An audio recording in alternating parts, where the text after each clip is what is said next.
Okay, well, it's 3 o'clock. I guess we can go ahead and get started. I want to be mindful of everyone's time. Thank you for attending the research orientation for new CAS faculty. I'm Ashley Ledford. I'm the grants administrator for the college. And I did want to provide a disclaimer. This presentation is being recorded and we're going to make it available along with the slides on CAS's webpage and the Office of Research and Sponsored Programs webpage as well. So if you have any ideas, concerns, or questions you'd like to share offline, please feel free to contact me directly. I'd be happy to chat offline. And now I'm going to open the floor to Dean Riggs-Galasco. Pam? Hi, good afternoon, everyone. I wanted to thank you all for coming to Ashley's presentation. She and I were trying to figure out ways that she could connect better with faculty, especially faculty who are just getting started and may need assistance from her and from the grants office to get things rolling in their behalf. So Ashley's done a great job. How long have you been? Ashley's been kind of embedded in CAS for? Since November, so around 9 months or so. Yeah, and so already there's just been such an increase in submission of grants, and then of course the more you submit grants, the more positive results you get in terms of funded grants as well.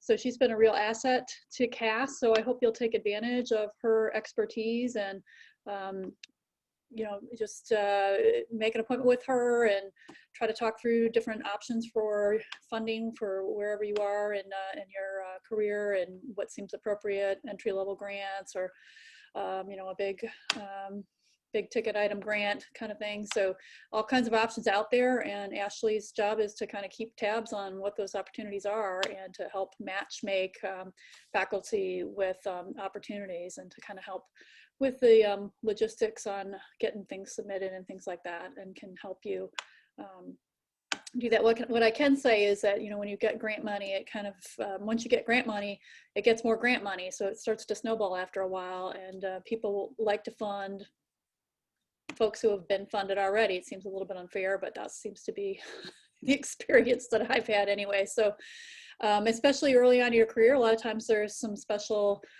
consideration for people who are in early years of their tenure track positions. So this is a good time to take advantage of those opportunities as well. So it's sometimes hard to find the time to commit to writing a grant, but I've never found a grant wasted. Even if I've had grants that were not funded, I've always ended up using that material that I've generated and in that grant writing process in some other way.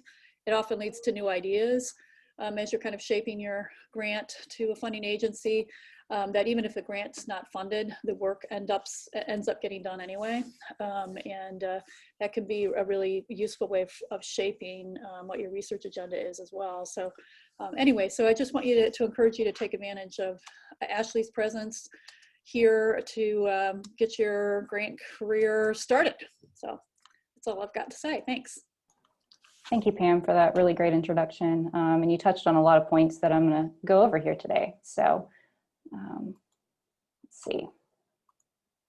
So with this presentation, I'm going to go over briefly why grants are important and useful, the processes and services for grant proposals that would be on the pre-award side, and then also on the post-award side. Some action items you can take if you're not ready to submit a proposal right now, and whom to contact at each stage. And so this is going to be just a super brief presentation. There'll be plenty of time for questions at the end, but feel free to type in any questions into the chat function at any time, and I'll try to answer those as we go along. And we also have Tracy Woodbury here with us today from the Office of Research and Sponsored Programs, so she'll be able to provide some extra information too. Glad to be here. Thanks, Tracy. All right, so just to give you a little bit of background, my role is to work in tandem with the Office of Research and Sponsored Programs. They're our central grants office here on campus, and you'll hear me refer to them by their acronym ORSP. And I work with them to help CAS faculty prepare and submit competitive grant proposals and contracts. And I can also help faculty with awards to individuals or grants to individuals as well. So grants and contracts are important for a multitude of reasons. First and foremost, they create research and learning opportunities for our students. I mean, that's why we're here, right? We can include them in proposal budgets to provide some assistance to you as you conduct your research, and so they get hands-on experience in research that way. And then you can also leverage the grants to bring that research back into your classroom. So multiple ways to impact students through grants and contracts. They help you create or build credibility as a researcher, and that feeds into the promotion and tenure process. They can protect time for research if you are able to include summer effort or course releases, and of course that's with department head approval. I want to stress that. And something else that you may not think about, institutional grants and contracts financially support your department through recovered F&A costs. And F&A costs are the indirect costs or the overhead. Some people call it an administrative cost. And so all of that goes back into your department. Well, not all of it. A portion of it goes back into your department to help, boost your department as well. And grants more generally can be used as a recruitment tool for prospective faculty and students. So that's something to keep in mind too. So a little bit of an overview about, contacting for the pre-award side of things. I'm going to be your primary contact for all pre-award services, but I work closely with ORSP for all the proposals that are submitted from CAS with UTC as the applicant. So this is the case for both grant proposals and contract proposals. So the earlier you let us know that you plan to submit a proposal, the more we can help. Ideally, we'd like to know at least a month out so we can plan accordingly and help you plan accordingly, but we understand that this isn't always possible. I mean, some sponsors are notorious for their 2 to 3 week turnaround times, but basically the takeaway from this is the moment you decide you want to pursue a grant opportunity, please reach out. So awards to individuals or grants to individuals don't follow this procedure. You submit them on your own, and ORSP usually isn't involved. But if you would like some extra help, someone to review your proposal before you submit it, or to help with a budget, I'm happy to help you with those as well, because those are also really important. So on this slide, there are the basic pre-award services that ORSP and I offer. We can help you find grant opportunities that are well suited for your research. I kind of do the more heavy lift on this side of things, but ORSP can provide some assistance in that department as well. We typically provide planning documents like templates and checklists for the grant program you're applying to help us all stay on track and make sure we have all those documents that you need in order to submit a compliant proposal. I'd also like to stress, please work with us early in the process to create your budget for your proposal.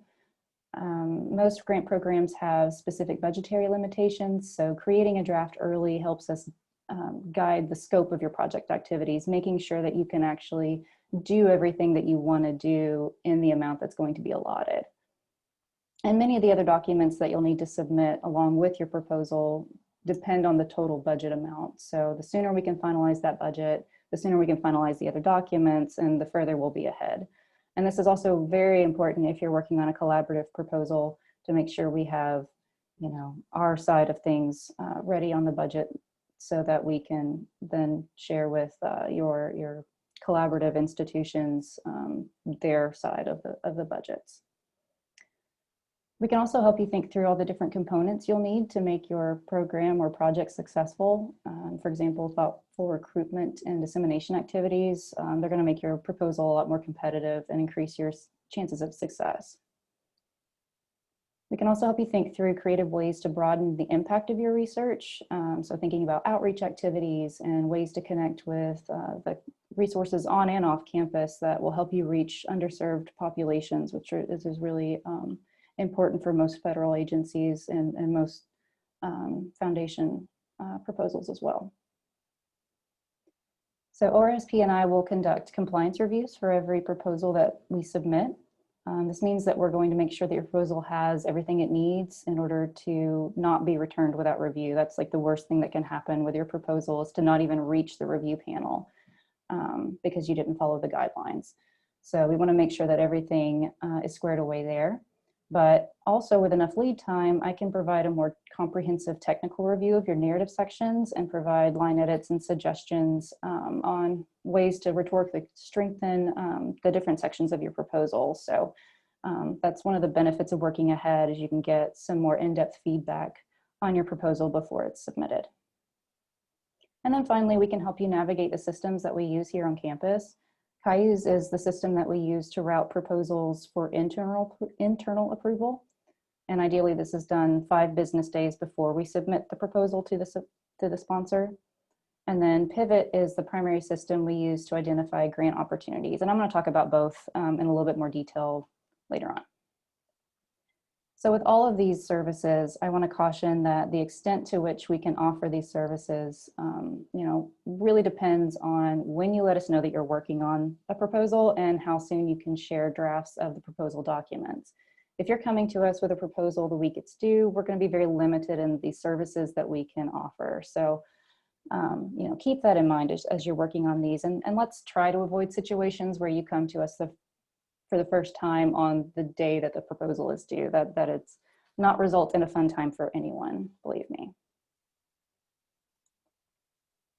Okay, so in terms of funding opportunities and finding them, we typically use Pivot. It's a subscription-based, searchable database of funding opportunities, but it also will enable you to connect with collaborators across campus that are also interested in what you're researching.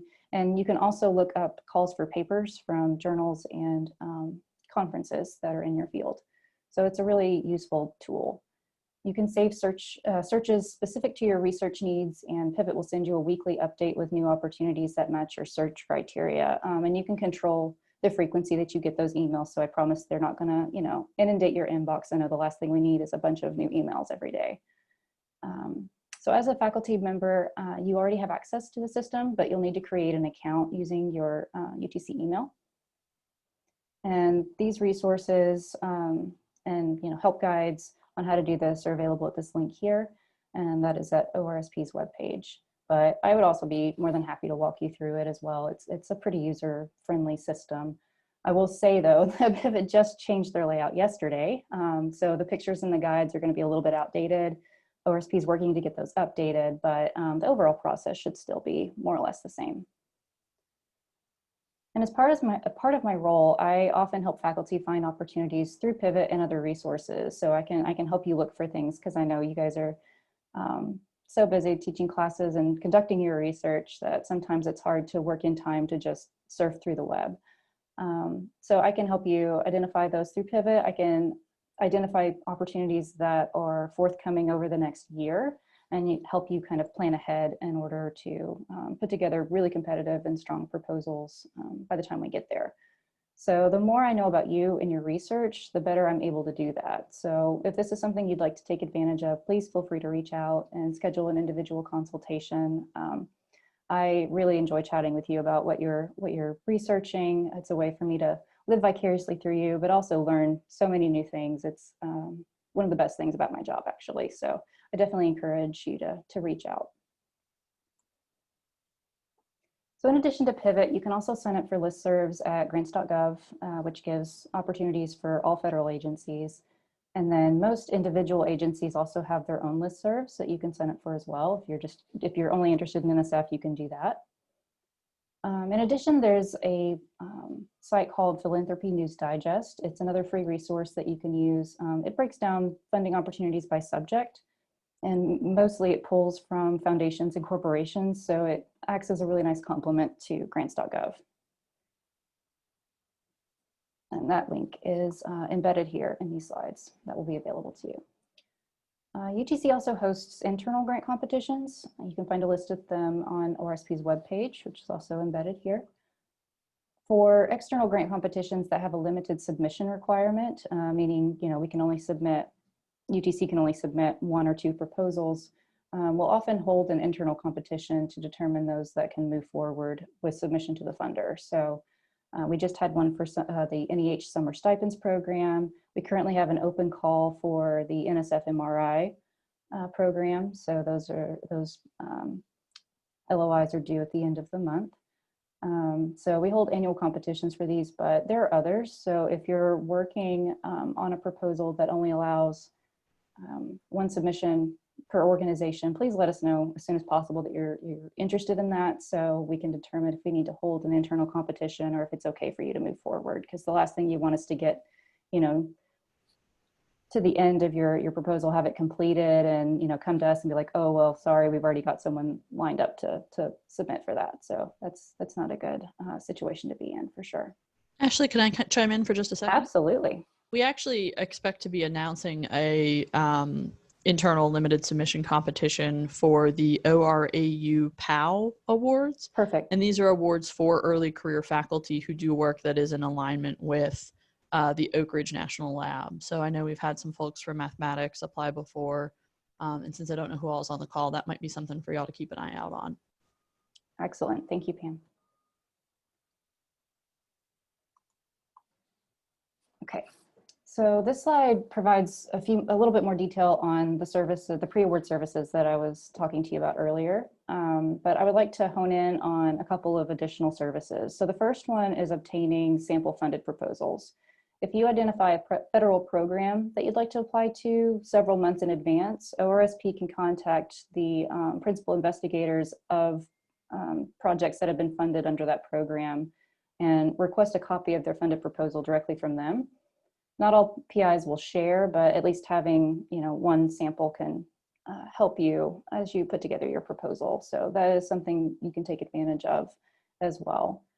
Some agencies like NEH almost always provide those samples already if it's a reoccurring program. So this is typically only the case with federal grant programs. Most of the private foundations aren't going to share funded proposals, and they're not obligated to like federal agencies are. So the second of these is the external reviews.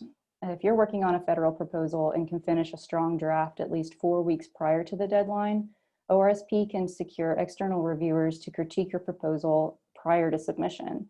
So this is going to give you a major competitive advantage because you're going to have a set of reviews that you can, you know, address in your proposal before you submit it to the funder. So you're going to submit a proposal that is much stronger than it would have been otherwise. So I highly encourage you to take advantage of that as well. So once you've completed your proposal and you're ready for submission, ORSP and I will complete a compliance review of all the components to make sure that your proposal is responsive to the guidelines and in line with UT policies. For the best possible outcome, please aim to finish your proposal at least a few days early and get things uploaded into the system.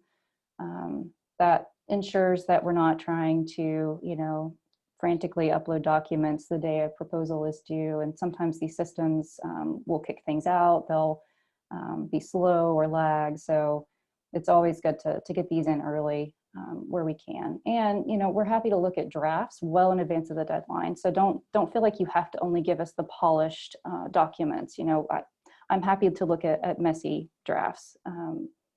That way, you know, we can tell if you have everything you need in there as you're working on it, instead of getting to the very end and realizing that you left out a required section. So keep those things in mind as well. So let's jump back to CAUs. As I mentioned earlier, we ask that you write your proposal through CAUs 5 business days before your planned submission date. And this is going to allow your department, the dean, and ORSP to approve your proposal prior to submission, and that's the goal. That's what we want to do. And when you submit your proposal through CAUs, you don't have to have the final thing submitted already to the sponsor. Just a working draft that's strong, that's got the budget in it, is really all you need, and we can upload the final that was submitted on the back end. But getting this done will, and if you know, your department head or the dean has any questions and wants you to fix something before it's submitted, you have that opportunity to do it. And that's really important to be able to have that done. So as a faculty member, you already have access to the system, to the CAU system, and you're not going to need to create an extra account, and you can access the link to the CAU system and tutorials on how to use it at ORSP's webpage, and that link is embedded here as well. And we're happy to walk you through the process too. CAUs can be a little bit daunting when you first look at it and a little bit confusing, but it's pretty user-friendly once you kind of know what you need to enter where, but we're happy to walk you through that. So in terms of routing, I want to stress that you should talk to your department head about your project before you route it in CAUs so that they'll be expecting it. You should be doing that anyway. Your department head is there to help you and guide you. But this is especially important if your proposal requires cost share, or sometimes it's called matching funds, but also if it requires a course release or the commitment of departmental resources, because in all of those cases, we're going to have departmental approval before the proposal is submitted to the sponsor. So make sure you're thinking about that. Ashley, can I chime in again? Absolutely. Another issue that would require departmental approval well in advance of submitting an application or a proposal would be any situation where you're looking for pay outside of summer semester. So grant-funded research for 9-month faculty is only available for additional pay in the summer months. So if you have a project where the timeline is only September through May, your department head needs to be aware of that well in advance to determine whether that should be released time or additional pay. That's a really good point. Thank you, Tracy. Okay, so you're only required to route proposals that would result in an institutional award. Proposals for awards to individuals or grants to individuals don't have to be routed in CAUs, but we do encourage you to do that at the time that you receive an individual award, because this is our only central way to fully capture the range of research that faculty are working on. And it'll let you have greater recognition in the work that you're doing, because we can promote it in the monthly sponsored program activity bulletins that ORSP circulates. So we want to encourage you to take advantage of that and definitely get recognition for the work that you're doing.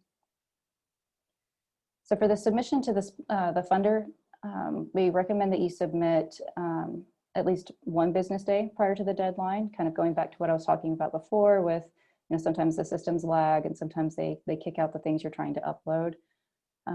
So trying to avoid a frantic dash on the last day that proposals are accepted is always a goal. So, and then also for popular programs like NSF Career or NIH R15s, we have several faculty that try to submit for that same program. And if they're all trying to submit on the same day, we're very limited in what we can do to, review your proposal and make sure that things are good to go. So if you submit early, we're going to be able to do a more careful review of your proposal and reduce the stress of a ticking clock for everybody involved.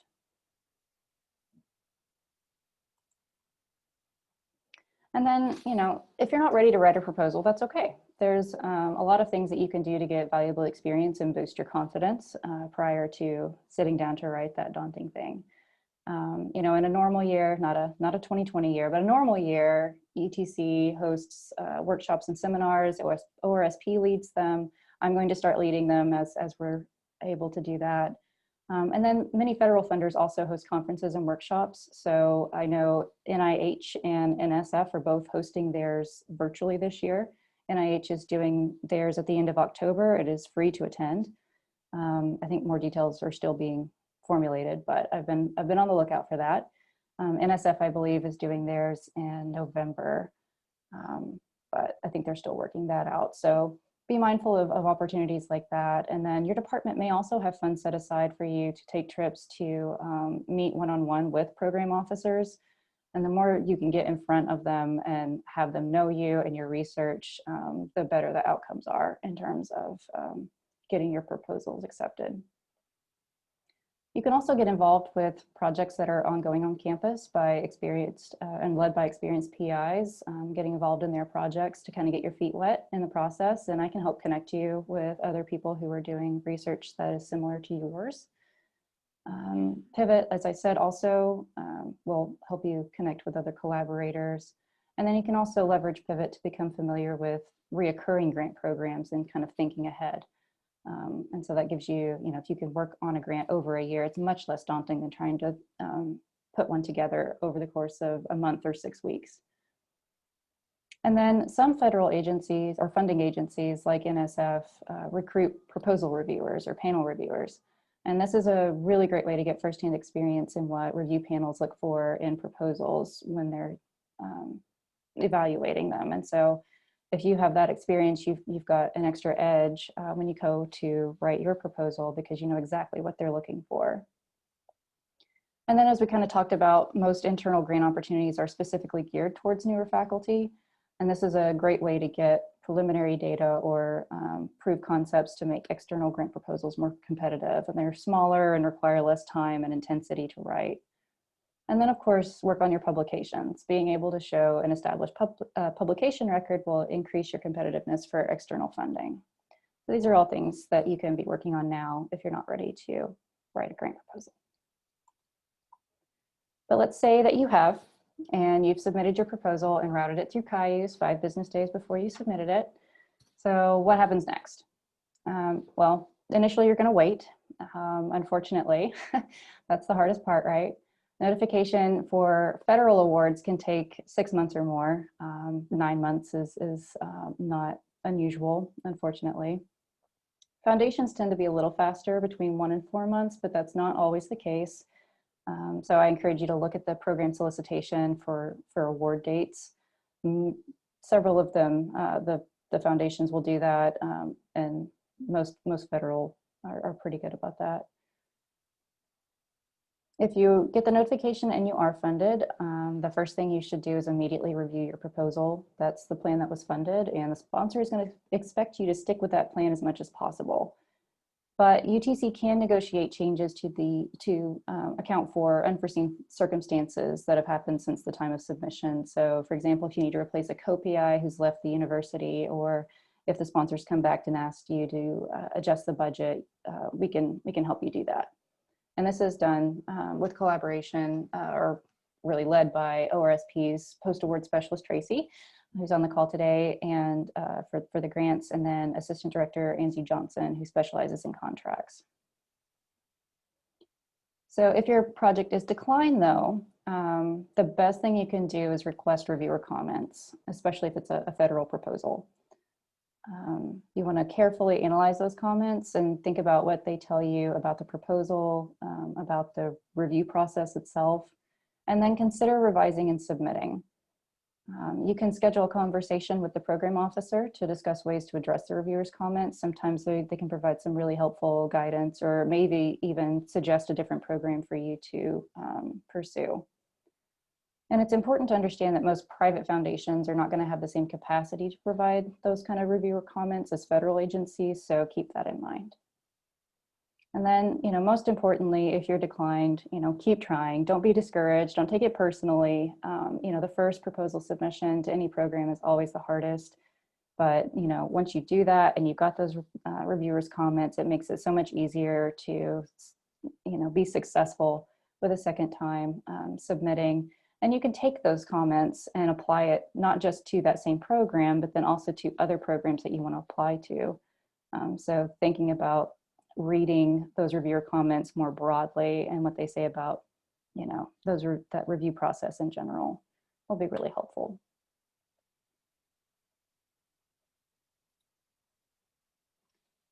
So talking now a little bit more about the post-award process.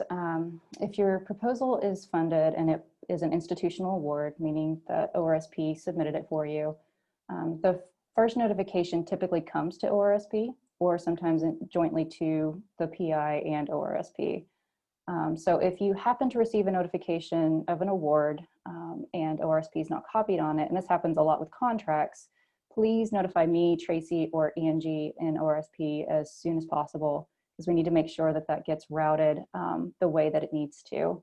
And to this point, I cannot possibly stress this enough. It's so important. Absolutely under no circumstances should you sign anything, whether it's a grant or a contract. Institutional awards can only be signed by Dr. Omani, the Vice Chancellor of Research. Faculty are not authorized to sign on behalf of the university for any reason. And this isn't just UT policy. It's also for your protection, because if you sign, then UTC can't help you, and you don't want to be held financially liable if something were to go wrong. So once the award's been finalized and signed by the right people, PI should work with ORSP, Accounting Services, and the Office of Research Integrity, ORI, and they handle IRB and IACUC approvals to execute the grant project. That's kind of the flow of how post-award works. Ashley, can I chime in one more time here? Yeah, please. So that workflow is true for any kind of sponsored research. So if you have something that's not a traditional grant, like Ashley mentioned with regards to contracts, sometimes you may come across a situation where, a local organization or even a company here locally may be interested in sponsoring some sort of research that you're doing, having you do surveys for their employees, things like that.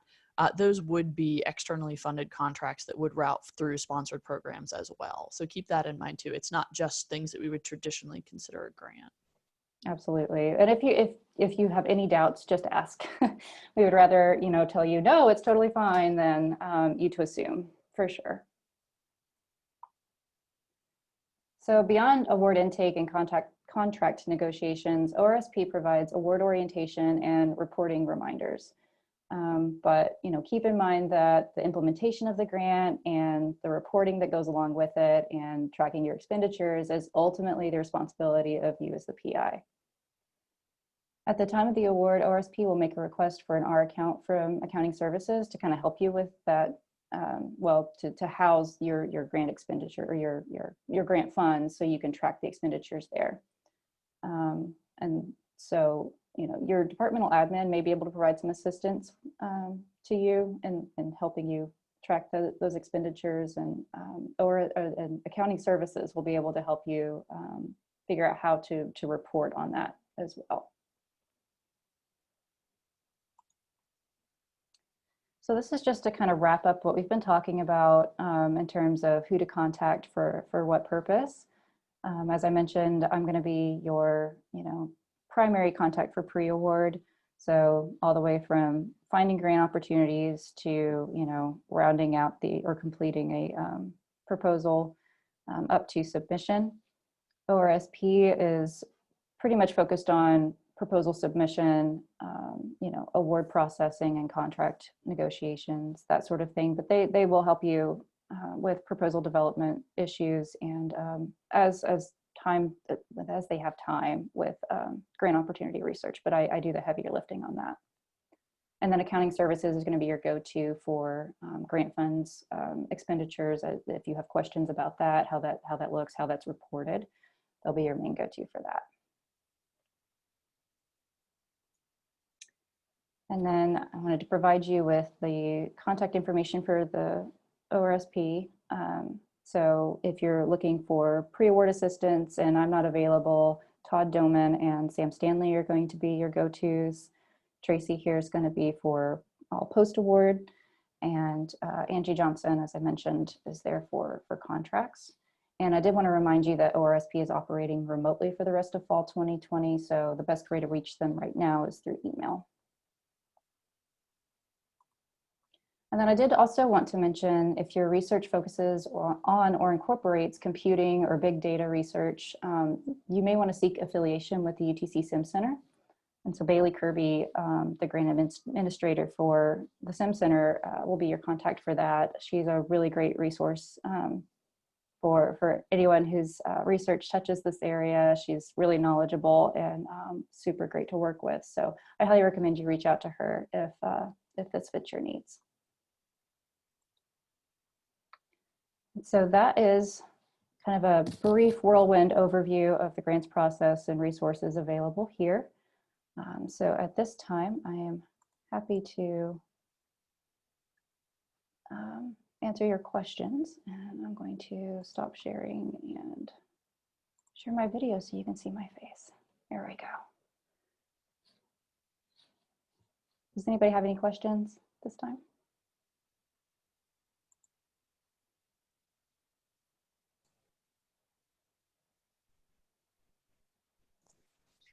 Yes, Keenan.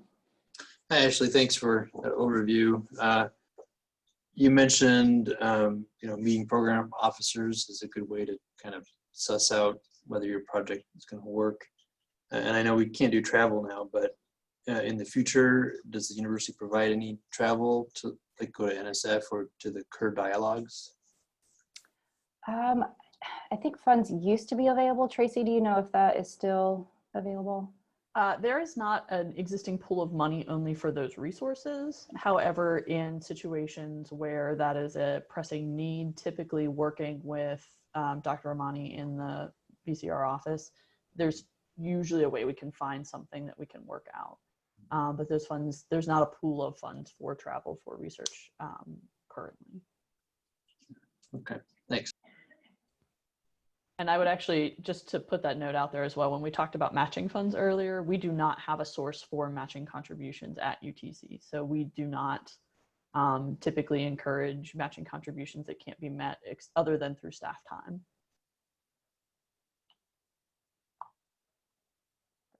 Thanks. Anybody else have any questions?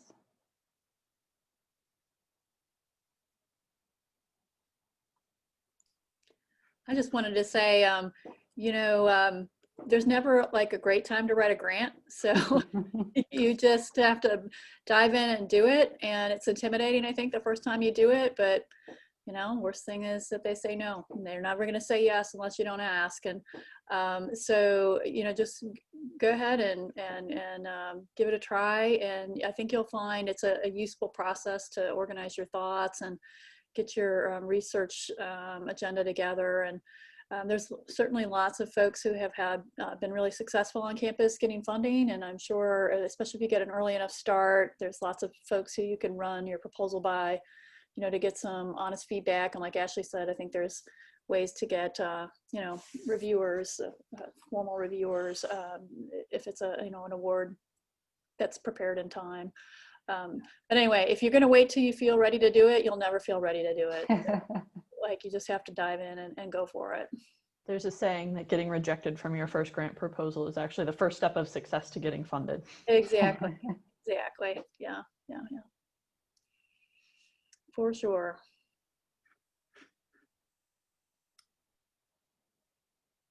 Anybody else have any other questions?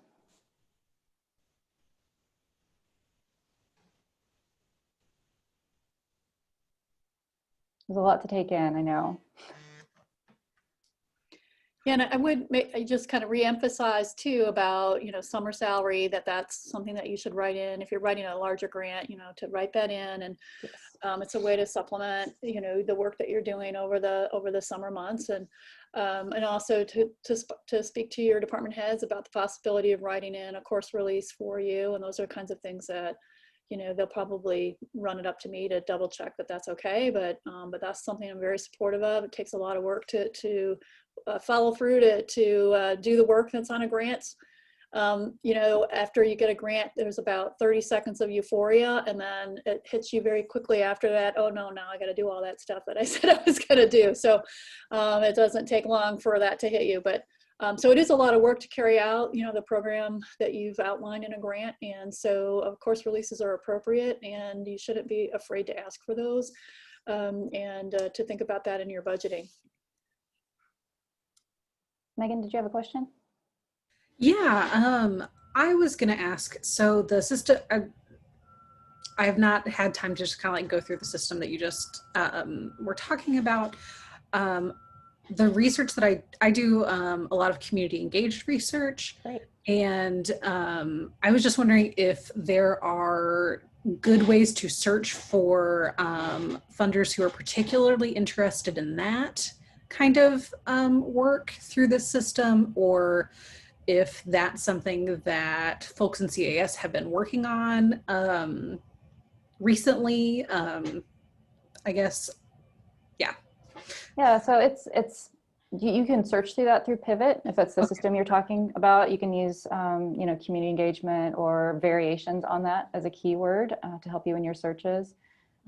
It's also just kind of a major component of a lot of bigger grants. Some of your smaller ones, you're not really going to be able to extend that or have kind of a broader reach like that. But for your bigger grants, especially, it's really important. I mean, most funders look for that. So Right. I would err on the caution of expecting that to be included. in whatever research you're doing. But if your research is just focused on that, you know, we can look at more education-based outreach and that kind of thing. So I'd be happy to chat with you in more detail, and we can take a look and see what we can find. Yeah, absolutely. The Chattanooga United Way has a local nonprofit sort of advocacy group. I think they call it Venture Forward. Yes. That might be a good resource for you to check out kind of early on. They won't have funding opportunities, but that's a good established networking connection for a lot of the community organizations here locally. Yeah, not a great time to be like trying to start a whole new thread of community engaged research and finding new partners. But not if you need any money for it now. I'm fine with no money for the moment, but in the future, maybe. I don't know. So I'm just ready to like be able to go meet people. I know. So we'll get there. We will. Yes. It's a good question. And I actually want to reiterate that kind of collaboration and working with those, you know, community organizations is so big here in Chattanooga. Like our entire kind of ecosystem here is built on a lot of those sort of personal connections. It's not all big dollar grants. There's a lot of opportunity to be had, especially in, you know, kind of fields more related to CAS to be able to find really good research avenues here locally. And so I encourage you to bring any ideas you have to us and let us think through them with you. Yeah. I was unmuted. Oh well, I will absolutely do that. So. Great. Well, any other questions? Any final thoughts? No? All right, well, let all that sink in. We'll probably do at least one more of these, but I will try to make the slides and then the recording available to you guys as soon as possible. And so be looking for that. And yeah, feel free to reach out. Thank you so much, Ashley, and also Tracy, for all your information. And yeah, good luck, everybody. Yeah, Thank you so much. This was very helpful. awesome. Great. Thanks, Bye, guys. Ashley. Nice to meet y'all.